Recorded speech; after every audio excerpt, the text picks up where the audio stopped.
मित्रांनो, आठवणी आहेत अजून, म्हणून कदाचित संवादाची नाळ कुठेतरी जोडली गेली आहे.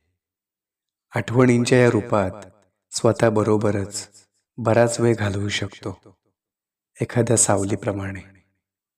सतत सोबत राहतात ही आठवणी, असं म्हटलं तर वावगं ठरणार नाही. पण नंतरच्या काळाच्या प्रवाहात थोड्या अंधुक होतात. मग त्या आठवणी आपल्याबरोबरच नाहीशा होतात.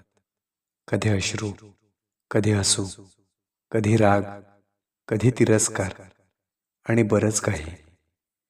असं आठवणीत जमा होतच असतं. आठवणीत जागा तरी किती असते कळत नाही. कितीतरी गोष्टी सामावून घेत असते. ही आठवण ना रंग ना रूप, तरीही अस्तित्व असतंच. ते या दोन डोळ्यात दिसते. एक गोष्ट मात्र शिकलो, जे असायला हवं असं वाटतं ते दिसलंच पाहिजे असं गरजेचं नाही.